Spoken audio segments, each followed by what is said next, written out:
अस्सलाम वालेकुम डॉक्टर मोइन, कैसे हैं आप? खैरियत से हैं? बिल्कुल ठीक। वालेकुम अस्सलाम पीर साहब, बहुत अच्छा लगा आपसे मिलके। हालांकि आज एक लंबा दिन था हिंदुस्तान में काम के एतबार से, आज तो बट 44 दिन का एक हमेशा की दिन था, तरह। राइट? आज काफी मेहनत के बाद समझिए जो नतीजे आते हैं उसका हम्म। दिन था। खैर, मैं पॉलिटिशियन तो नहीं हूँ, हम्म। तो वो वाली समझ तो नहीं थी, लेकिन हाँ, एज ए जर्नलिस्ट भी चीजों को देखना, बहुत नजदीक से कवर करना, लोगों से बात करना। उसके बाद इंडिया में जैसे आपको पता है कि कल्चर एग्जिट पोल का बहुत बड़ा कल्चर है। हम्म। एग्जिट पोल की रिपोर्ट्स देखना और उस पे कुछ भरोसा करना, कुछ ना भरोसा करना, कुछ अपनी हम्म। इंस्टिंक्ट्स पे भरोसा करना। हम्म। उसके बाद फाइनली जब आज रिजल्ट आया तो मुझे लगा कि बहुत सारी चीजें, जाहिर सी बात है, जो मैंने ग्राउंड पे देखी वो ज्यादा सही थी बनिस्बत उसके कि जो हम्म। बाकी सब लोगों ने टेलीविजन पे देखी या हम्म। अ, हम्म। और कंज्यूम किया, जैसा भी कंटेंट हम्म। आया उसके बाद, इलेक्शंस के बाद। जी। बिल्कुल सही। And it was surprising for many many people, like not only in India but in Pakistan. Modi ji साहब आ रहे थे, ये दिखाई दे रहा था। अच्छा, इस्लामाबाद के डिप्लोमेटिक जो सर्कल्स हैं वहां पे ये बातें चल रही थी। जो हम्म। लोग इस वक्त कोशिश कर रहे हैं नॉर्मलाइजेशन की बिटवीन इंडिया एंड पाकिस्तान, वो इस पे काफी पुरजोश थे और स्ट्रेटजीज डेवलप कर रहे थे कि जब मोदी साहब आएंगे तो क्या होगा, पाकिस्तान को कैसे रिस्पॉन्स करना चाहिए और किस तरह से आइस ब्रेकिंग हो सकती है मुख्तलिफ इश्यूज पे। जी। बीजेपी ने सीटें तो ले ली, लेकिन अब आई वंडर अगर एनडीए इत्तेहाद में ये जो 16-18 सीटों वाली पार्टीज हैं, इनमें से किसी का प्रेसिडेंट या चेयरमैन आसिफ अली जरदारी होता तो फिर मोदी साहब हुकूमत ना बनाते, फिर 17 जमातों वाली पार्टी जो है वो हुकूमत बनाती और कहती कि अब हमारे 17 इंडिया अलायंस को चाहिए तो हम उधर स्लिप कर जाते हैं, और अगर यहाँ पे चाहिए तो हम यहाँ रहते हैं। How is the situation now? Is it clear कि मोदी साहब is going to lead the government, और कोई वो फिर हम दोबारा डेमोक्रेट देखिए, वाला टाइम देखेंगे, ऐसा कुछ? नहीं नहीं, ऐसा तो नहीं। मुख्तलिफ सिचुएशन है। हमने इलेक्शन से पहले भी बात करी थी, गालिबन इलेक्शंस जब चल ही रहे थे हम्म। तभी बात करी थी, कैंपेन स्टार्ट हो गया था। हम्म। और उस वक्त भी ऐसा लग रहा था कि मोदी साहब ही वापस आएंगे, और हम्म। ऐसा हुआ भी। थेरेटिकली तो वो तीसरी बार प्राइम मिनिस्टर बनेंगे हिंदुस्तान के, अनलेस एंड अनटिल अगले 2 दिन में कुछ 48 आवर्स, जैसे कि मेडिकल टर्मिनोलॉजी में कहा जाता है कि क्रिटिकल है। हम्म। तो पॉलिटिकल टर्मिनोलॉजी में भी जो करंट सिचुएशन है उसमें थोड़ा सा क्रिटिकल है, क्योंकि बीजेपी को complete mandate on its own नहीं मिला। जो 272 का मार्क है, हम्म। 272 सीट्स हैं, वो खुद नहीं लेके आ पाई। 239 एज वी स्पीक अभी है उनकी सीट्स। और उसके ऊपर वो उम्मीद कर रहे हैं कि उनके जो एलाइज हैं, जिनको मिला के वो कंफर्टेबल एक मेजोरिटी में तो है 293 की, लेकिन पॉलिटिक्स में और खासतौर से इंडियन डेमोक्रेसी में और इंडियन एक्सपीरियंस में ये देखा गया है कि अ, कई बार ऐसा होता है कि अपने एलाइज बदल लेती हैं political parties according to their needs.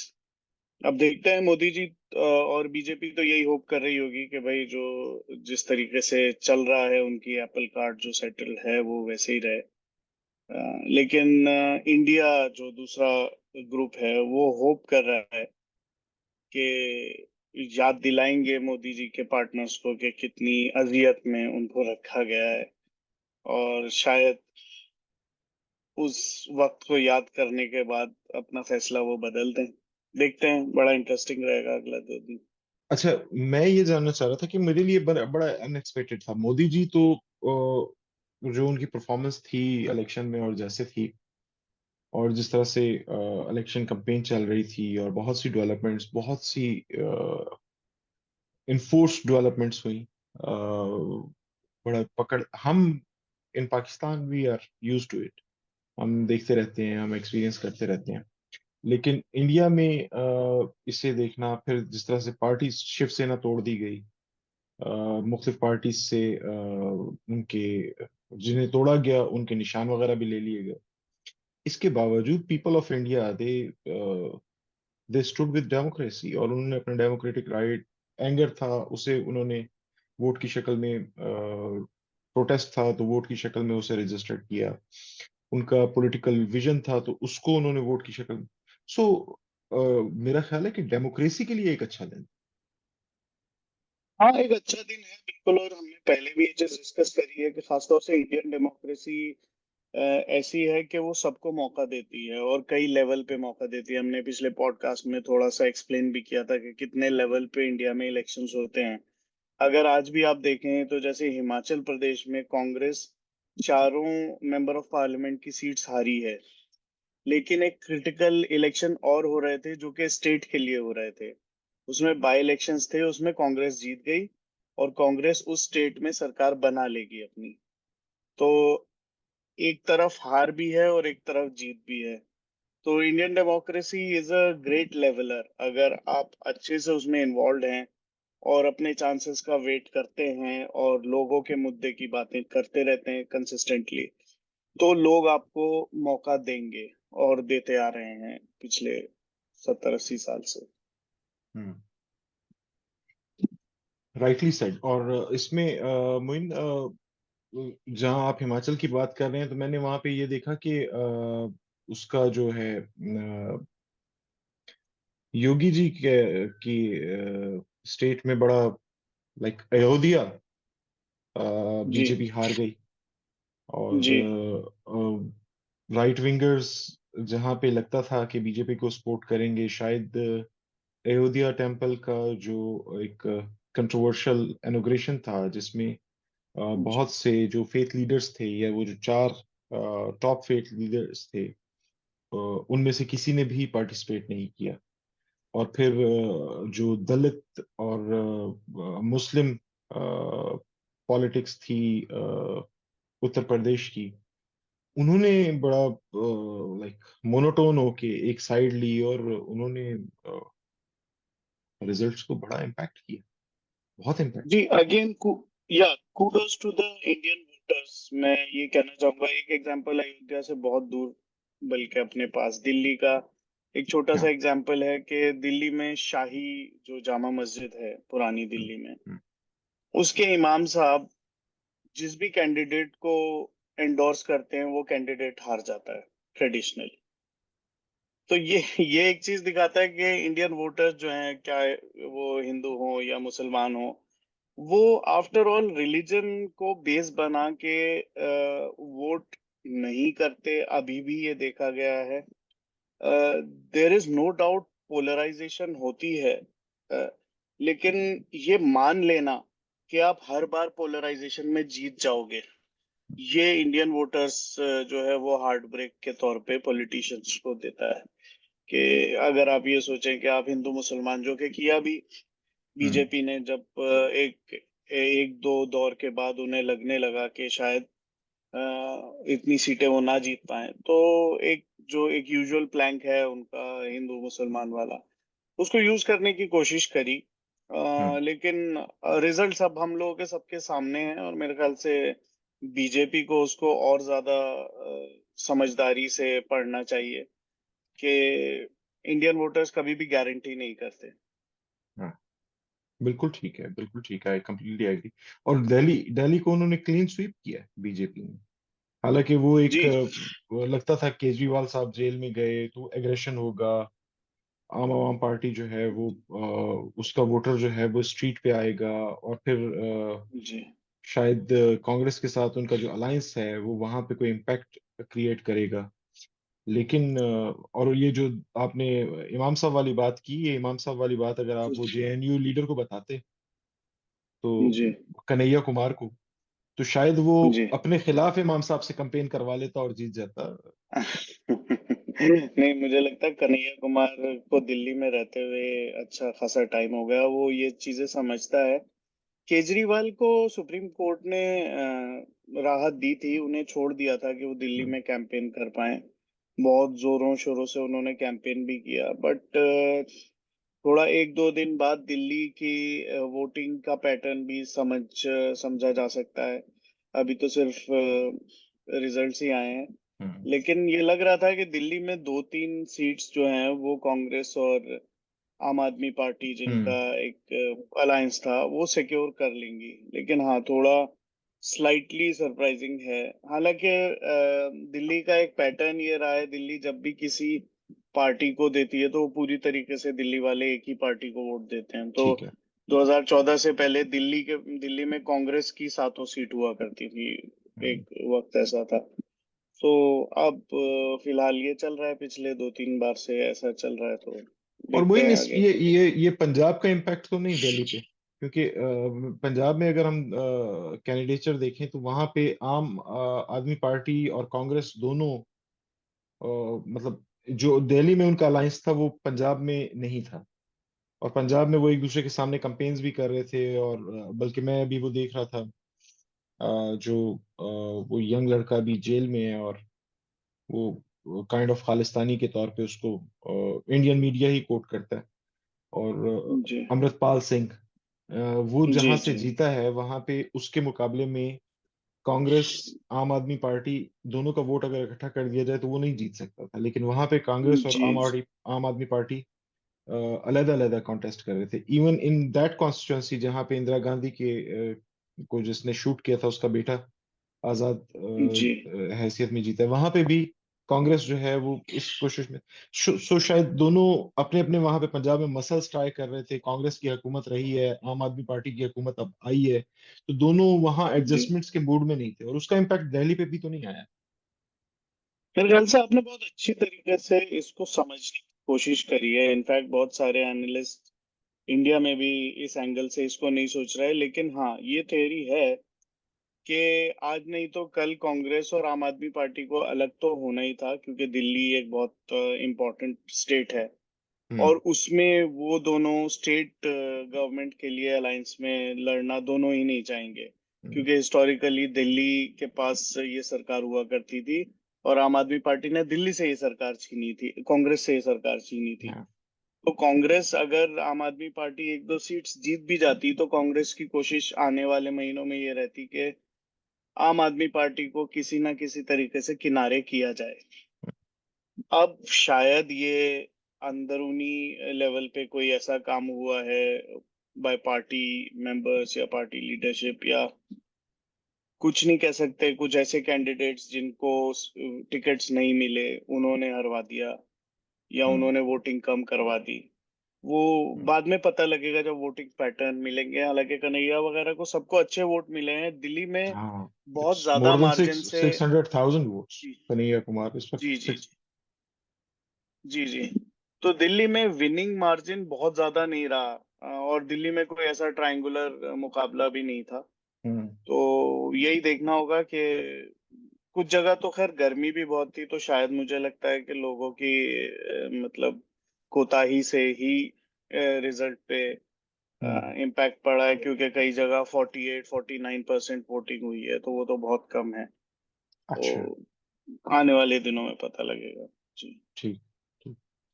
बिल्कुल ठीक। और कन्हैया से हटके या दिल्ली से हटके, आम आदमी पार्टी से हटके, Assam was surprising for me. Assam की दो सीटें हैं, दोनों कैंडिडेट, अगर if I am not wrong, मैं भी इसे वेरीफाई भी कर लेता हूँ, लेकिन दोनों कैंडिडेट्स जो हैं वो मुस्लिम हैं, जो वहां से जीते हैं। जी और जी एक शायद नियर टू 1.5 मिलियन वोट लिए हैं उसने। मुझे नहीं लगता कि जी किसी जी जी। और, नहीं, आसाम की रकीबुल 14 हसन। सीट्स हैं। हाँ, रकीबुल हसन। रक, जो रकीबुल हसन और जी आसाम से 9 सीटें बीजेपी की हैं, और कांग्रेस की 3 सीटें हैं। और उन 3 सीटों में जी एक जी वो रकीबुल हसन की सीट है। ये शायद जी डिप्टी अपोजिशन लीडर भी हैं स्टेट लेवल पे, जी इफ आई एम जी नॉट जी। रॉन्ग। और इन्होंने हराया है, शायद आप भी उस कंपनी के परफ्यूम यूज करते हो, अजमल। हाँ, हाँ, हाँ, तो हाँ, हाँ। यस, जी यस, जी, यस। बदरुद्दीन अजमल साहब को इन्होंने हराया है। अच्छा, और अच्छा, अच्छा, अच्छा। मैं जी जी जी, और मैं इलेक्शन कमीशन की वेबसाइट देख रहा था एक टाइम में, मुझे अभी पता नहीं उन्होंने क्या अपडेट किया क्या नहीं किया। उस वक्त उन्होंने लिखा था कि ये 9 लाख वोटों से जीते हैं, हाँ, नाउ बदरुद्दीन इट्स अजमल साहब से। It's 1 million. अब हाँ, तो हाँ, ये फाइनल एक बहुत रिजल्ट आ बड़ी चुका है, जीत और है। ये, हाँ, इट्स वन पॉइंट मेरे वन ख्याल से शायद टू फोर मिलियन।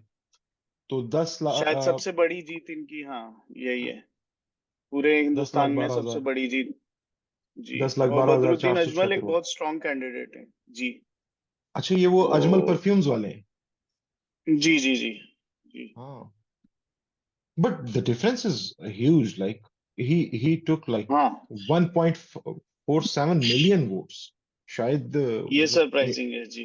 इंडिया बहुत बड़ी डेमोक्रेसी है और बड़े बड़े हल्के हैं, लेकिन 1.5 मिलियन वोट शायद ही किसी और कैंडिडेट ने लिया होगा, या अभी इस मेरे ख्याल इलेक्शन से में। हाँ, सबसे बड़ी मध्य प्रदेश में जो वहाँ के चीफ मिनिस्टर हुआ करते थे, शिवराज सिंह चौहान, वो भी हम्म। करीब 8.5 लाख वोट से जीते हैं। नहीं, उन्होंने टोटल तो वोट कई कितना लिया? जगह उन्होंने टोटल मेरे ख्याल से 1 मिलियन से ऊपर ही लिया है वोट। हाँ, तो ये 1.5 मिलियन तो टोटल वोट है इसका। और इसका जो विनिंग हाँ हाँ मार्जिन है हाँ। वो 1 मिलियन है। और वो जो बदरुद्दीन जी अजमल जी साहब हैं वो भी जी। लाइक 0.5 मिलियन वोट है उनका। और वोट पॉइंट उनके फाइव हैं, मिलियन हाँ, तो वोट लेने वाले के साथ 1 मिलियन के गैप से अगर आप जीत रहे हैं और 1.5 जी मिलियन जी आप जी वोट ले रहे हैं, तो यार इट्स अमेजिंग। जी जी जी। ये है। लद्दाख की सीट बड़ी और इंटरेस्टिंग है मेरे लिए। लद्दाख में वो एक कैंडिडेट आ गए हैं, और लद्दाख में शायद वो मौसम और पॉपुलेशन डिजाइन जो है वहाँ का, वो उसके हिसाब से ही वहाँ पे वोटिंग शायद बहुत ज्यादा नहीं हुई। लेकिन जो जी जी जी आए हैं वो एक हाजी मोहम्मद साहब हैं, और जी। इंडिपेंडेंट कैंडिडेट हैं, और वो जीत गए हैं। इंडिपेंडेंट कैंडिडेट हैं जी। हाँ, ये चीज। लद्दाख में इंडिपेंडेंट कैंडिडेट जीते हैं, कश्मीर में इंडिपेंडेंट कैंडिडेट हाँ, जीते हैं। उमर उमर अब्दुल्ला के अब्दुल्ला मुकाबले। साहब हार गए हैं। यस। जी जी। और वो शेख रशीद जो हैं वो हाँ। जेल में हैं इस टाइम, वो जेल से ही लड़े थे। और अच्छा अच्छा। महबूबा मुफ्ती भी हार गई हैं इस बार। ओके। तो बड़े बड़े, मतलब जम्मू कश्मीर और लद्दाख में बड़े जाइंट किलर्स उभर के आए हैं। अगर आप जबरदस्त। देखें, ये लोग जीते हैं। और अच्छा मोइन, इसमें इंटरेस्टिंग था ये ये। बीजेपी का जो वोट काउंट, अभी मेरे एग्जाम में एक सवाल अभी अभी आया, और मैं जी सिचुएशन जी जी देख रहा था ये रिजल्ट्स पे। तो वो जी जो जी पिछले इलेक्शंस में, पिछले दो इलेक्शंस में जो बीजेपी का राइट विंग क्लेम था, इस जी मर्तबा जी बहुत सी राइट विंग उनके जो अलाइज थे पिछले इलेक्शंस में, जी वो जी इस वक्त उनके साथ नहीं खड़े हुए। कहीं ना कहीं वो क्लेम जी भी कमजोर हुआ है। जैसे महाराष्ट्र में शिवसेना जो है उसका बीजेपी से शायद ज्यादा राइट विंग क्लेम करती है वो स्पेस को। जी जी और जी जी जी वो अपोजिशन में आ गई, और उन्होंने ब्लेम किया, और उन्होंने कहा कि हमारी पार्टी तोड़ी गई, हमारे एमपीए तोड़े गए, हमारे एमएलए तोड़े गए, हमारा निशान छीना गया। और सरप्राइजिंगली उन्होंने जो रिजल्ट्स हैं वो बहुत अच्छे, बहुत आला हो।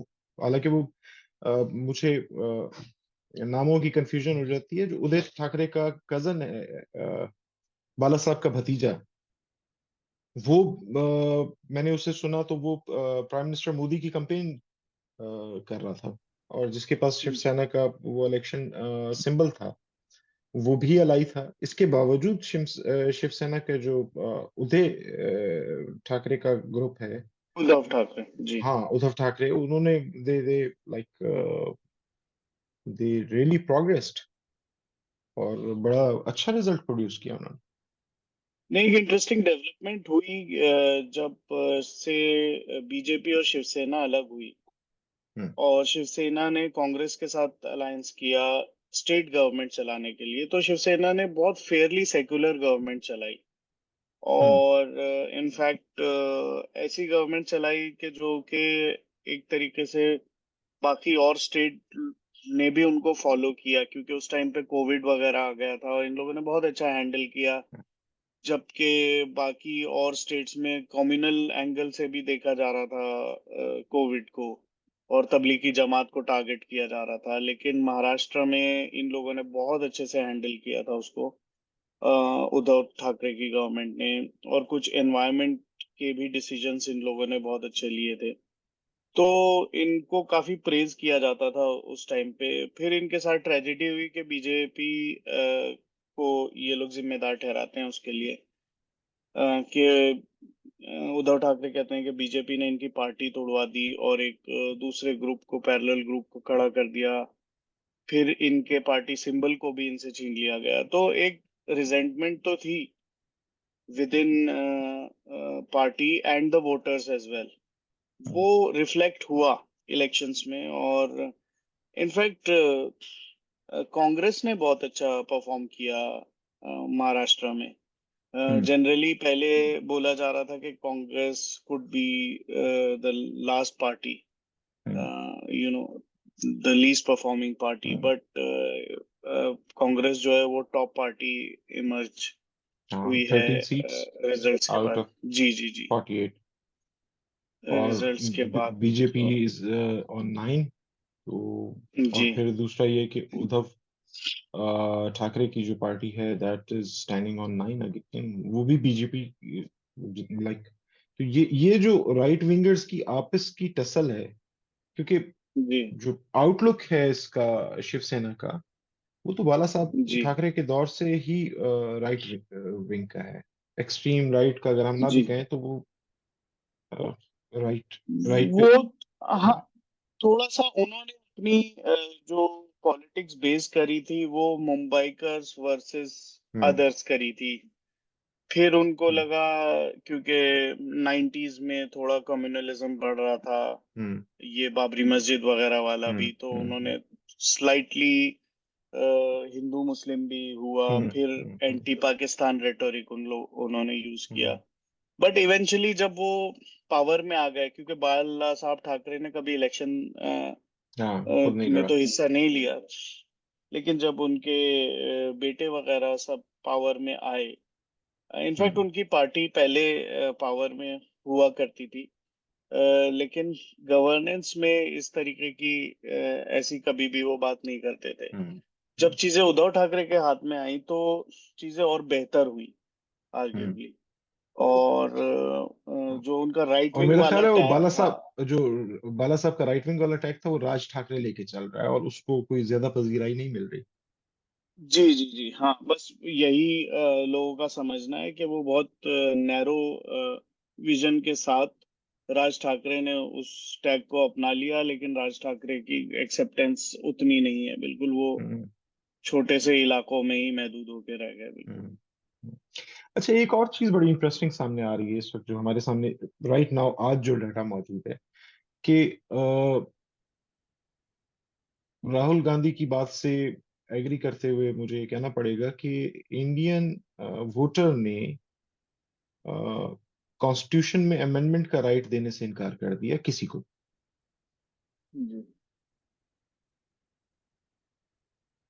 तो गवर्नमेंट ये बने, एक। स्टेट जी affairs of the state day to day जरूर चलें, लेकिन इंडियन वोटर ने जो कॉन्स्टिट्यूशनल अमेंडमेंट्स हैं उसका सोल राइट किसी भी एक पार्टी को या किसी भी एक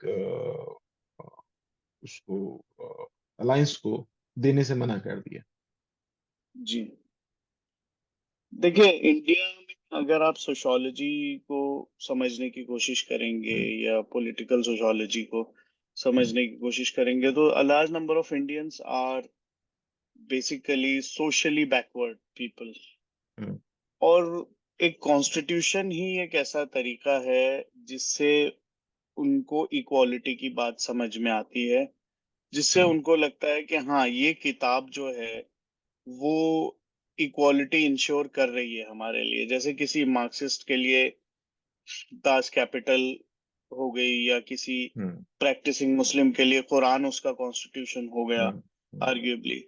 उसी हम्म तरीके से जो कि इंडिया में सोशली बैकवर्ड लोग हैं, उन लोगों को लगता है कि बाबा साहब भीमराव अंबेडकर, जो कि हम्म मैं कहता हूँ दुनिया के बेहतरीन लोगों में से एक थे, उन्होंने जो एक हम्म कॉन्स्टिट्यूशन बनाया इंडिया का जिसमें इक्वालिटी की बात करी और हम्म जिसमें इन पिछड़े लोगों को बराबरी का दर्जा देने की बात करी। तो हम्म वो डॉक्यूमेंट जब थ्रेटन किया गया, ये हम्म बातें बीजेपी के ही कुछ लीडर्स ने बोली कि हाँ भाई, अब हम्म हमें जरूरत है कॉन्स्टिट्यूशन चेंज करने की, हम्म या कोई बात हुई कि रिजर्वेशन खत्म कर दिया जाएगा जो कि बैकवर्ड हम्म क्लासेस को मिलता है। तो ये बात कहीं ना कहीं उनके दिल पे जाके लगी। और जो बहुत सारे वोटर्स थे जो बैकवर्ड कास्ट से या बैकवर्ड क्लासेस से बिलोंग करते थे, उन लोगों को ये बहुत एक रियलिस्टिक सी चीज लगी कि शायद अगर एक थम्पिंग मेजोरिटी के साथ बीजेपी पावर में आ जाती है, हालांकि हम्म। प्राइम मिनिस्टर मोदी को ये डिनाई करना पड़ा कि कोई भी ऐसा प्लान नहीं है हमारा कि हम कॉन्स्टिट्यूशन चेंज करेंगे, लेकिन फिर भी पिछली दो सरकारों में जिस तरीके से वो नए लॉज लेके आए हैं या नए लॉज में हम्म। अमेंडमेंट्स किए हैं, तो लोगों को ये लगता था कि ये पॉसिबल है। हम्म। तो लोगों ने इस चीज पे बहुत मद्देनजर रखते हुए वोटिंग करी है, और जिसका रिफ्लेक्शन सबसे अच्छा आपको उत्तर प्रदेश के रिजल्ट्स में मिलेगा। हम्म। कि उत्तर प्रदेश के रिजल्ट्स में मुसलमान, जो मुस्लिम वोट है और जो जाटा वोट जनरली उनको कहा जाता है, बैकवर्ड क्लास वोट जो है, वो बहुत ज्यादा ट्रांसफर हुआ है समाजवादी पार्टी, जो कि सोशलिस्ट एक हम्म। पार्टी है, और कांग्रेस की तरफ। हम्म। सिर्फ इसी उम्मीद में कि हाँ, ये हमें किसी ना किसी तरीके से हमारी रिप्रेजेंटेशन कर देंगे। मुझे तो ये इवन जो लगता है कि ट्रेडिशनल। जी sorry Moin to interrupt you, मुझे ये लगता है कि जो वहां पे खास तौर पे जो उत्तर प्रदेश में हुआ है, वो वोट एंटायर बीजेपी ट्रांसफर हुआ है, जी जी, एंटायर एनडीए बिल्कुल ट्रांसफर हुआ है। वो जहां उन्होंने देखा कि अच्छा बिल्कुल। इस कॉन्स्टिट्यूंसी में बीजेपी के मुखालिफ फलां पार्टी खड़ी हुई है, तो वो सब के सब फिर इकट्ठे होके उस कैंडिडेट की तरफ चल जी पड़े। जी जी जी, ये है, ये बात है। और ये बीजेपी को भी खैर सोचना होगा, क्योंकि पॉलिटिक्स तो इसी मुल्क में करनी है, इन्हीं लोगों के साथ करनी है, हम्म। कि कब तक इस तरीके के रेटोरिक के साथ वो एक्सपेरिमेंट करती रहेगी। हम्म। वाजपेयी साहब भी थे, उन्होंने भी हम्म। अपनी सरकार चलाई, हम्म। 6 साल, 6.5 साल चलाई, 13 दिन की भी चलाई, 13 महीने की चलाई, हम्म। फिर इवेंचुअली 5 साल उनको मौका मिला। तो बहुत सारी ऐसी चीजें थी जो कि कंट्रोवर्शियल थी, जो कि आरएसएस के नैरेटिव में हमेशा रहती हैं, लेकिन उन्होंने वक्तन फवक्तन उन्हें बैक बर्नर पे रख दिया। बीजेपी चूंकि मोदी साहब के लीडरशिप में इतने अच्छे नंबर्स के साथ आई, इतने अच्छे नंबर्स के साथ जीती, तो एक अलग कॉन्फिडेंस इन लोगों को मिल गया कि हाँ भाई, हम जो चाहें वो कर सकते हैं। हम्म। लेकिन एक अच्छा रियलिटी चेक 2024 का इलेक्शन याद रहेगा सबको। एग्जैक्टली। और अभी मेरा ख्याल है आज ये सारे आ जाएंगे रिजल्ट्स, और कल जो है वो जोड़ तोड़ शुरू हो जाएगी। मैंने जी आज चंद लोगों को ये सुना ये कहते हुए कि अभी भी, और खास तौर पे एक टीवी शो पे इंडियन नेशनल कांग्रेस की स्पोक्स पर्सन बैठी हुई थी, और वो कह रही थी कि नहीं नहीं, अभी गवर्नमेंट बनने तो दें यहाँ। तो जी। उनकी बॉडी लैंग्वेज बहुत कॉन्फिडेंट थी। तो आपको लगता है कि is they must be, but can you name some jugglers of politics के जिन पे इस वक्त कांग्रेस इन्हिसार कर रही है या डिपेंड कर रही है कि शायद ये कोई जगलरी करके ये 16-18 जो हमारे पास एमपीज हैं, जिसमें 6 इंडिपेंडेंट्स हैं, छोटी पार्टीज हैं, दल हैं, और एनडीए के अलायंस में जैसे एनडीए अपने मुखालिफ अलायंसेस को तोड़ फोड़ करती रही, तो क्या एनडीए के अलायंस को डेंट करके वहां से क्या ऐसे जगलर्स मौजूद हैं? सबसे बड़े जगलर तो इंडिया के बानी जनाब नीतीश कुमार साहब हैं। हम्म।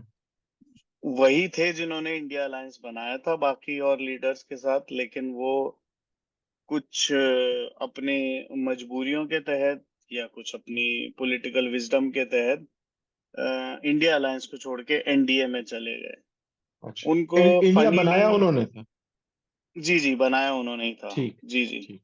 वो तो वापस भी आ सकते हैं मतलब कि ये घर मेरा है। वापस बिल जी, वापस बिल्कुल आ सकते हैं, क्योंकि लोकली उनको पलटू राम बोला जाता है। वो अच्छा, पलट ठीक है। जाते हैं कई बार, वो मतलब मैंने इसीलिए पॉलिटिकल विजडम, शायद उसमें उनकी विजडम हो, मैंने हम्म। इसीलिए ये वर्ड यूज किया, क्योंकि बिहार की अपनी पॉलिटिक्स भी अलग है, हम्म। बिहार को समझना बहुत ज्यादा मुश्किल है।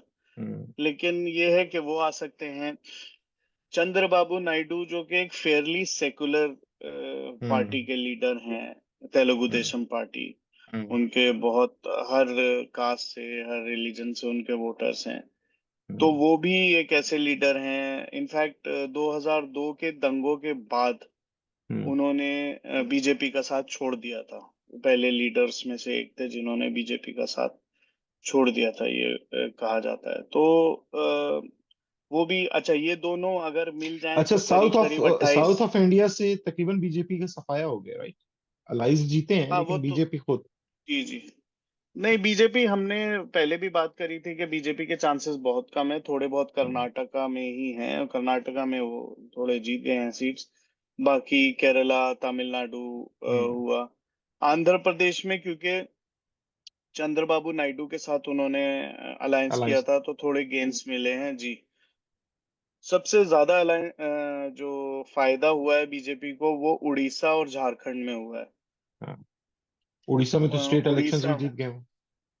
स्टेट इलेक्शंस भी जीत गए हैं, और इनफैक्ट अब लोग यही कह रहे हैं कि अगर उड़ीसा के चीफ मिनिस्टर नवीन पटनायक समझ जाते हम्म, और इंडिया अलायंस के साथ रहते तो इस तरीके से बर्बादी नहीं होती उनका। हम्म, तो वो समझिए अपने पार्लियामेंट की सीट्स भी हारे बहुत सारी, और स्टेट हम्म। इलेक्शंस भी अब हार गए। But but I must say that it's a great day for Indian democracy, and like every democratic country and every democratic society is praising the day. Definitely एक, definitely, and I think whoever forms the government, I think will be, vigilant of the fact हाँ, that the new government will have more representation from every section of the society, and even and need to focus more those on section. the current issues and day-to-day issues rather setting up the optics. Yes yes, definitely definitely. वो लोगों को उन्हें ध्यान रखना पड़ेगा कि भाई अब कोई भी आप ऐसी बात करने से बचें कि हम्म, जिससे कोई भी सेक्शन ऑफ सोसाइटी को ऐसा लगे कि वो थ्रेटेंड है। तो हम्म, मुझे यही लगता है क्योंकि अभी बीजेपी के अपने तो 239 सीट्स हैं, तो 272 में से अगर वो 40 किसी का सहारा लेते भी हैं, तेलुगु देशम का या हम्म। नीतीश कुमार की पार्टी का, तो ये लोग थोड़ा सा चेक में रखेंगे नहीं, उनमें बीजेपी से की कोई, उनमें पॉलिसीज। से मतलब लाइक एनडीए में से कोई ये फरमाइश नहीं कर सकता कि ओके जी आप अब हमें मौका दें। तो 40 में से कोई आ जाए कि अब मैं प्राइम मिनिस्टर हूँ देवगौड़ा साहब की तरह, या वो एक दौर था जिस दौर में बहुत छोटे अलायंसेस की गवर्नमेंट्स बन रही थी, तो वो रिपीट नहीं हो सकता। कोई ब्लैकमेल नहीं कर सकता अमित शाह को। थोड़ा सा मुश्किल इसलिए है क्योंकि 240 ऑलरेडी बीजेपी के पास अपने हैं। हाँ, तो अगर जैसे यही 200 के अंदर होते और बीजेपी को करीब 100 सीट्स चाहिए होती, तब हाँ ये रहता है। जैसे कि अभी भी बात करी जा रही है कि हो सकता है कांग्रेस किसी भी पार्टी का प्राइम मिनिस्टर बना दे और बाहर से उसको सपोर्ट कर दे, राइट। 272 इकट्ठा करके। जैसे नीतीश कुमार को ही कह दे कि आप प्राइम मिनिस्टर बन जाइए, हम बाहर से सपोर्ट कर रहे हैं आपको। तो भाई प्राइम मिनिस्टर बनने का ख्वाब तो बहुत सारे लोग देखते ही हैं। दैट्स तो इंटरेस्टिंग। शायद जी। Thank you Moin. कल परसों में फिर जायजा लेते हैं, देखते हैं कि नई डेवलपमेंट्स क्या हुई। थैंक्स फॉर योर टाइम, और बहुत बहुत शुक्रिया भी sir. a great day of बहुत बहुत democracy. Many congratulations बिल्कुल। on these elections, and हमसायों खुश रहो।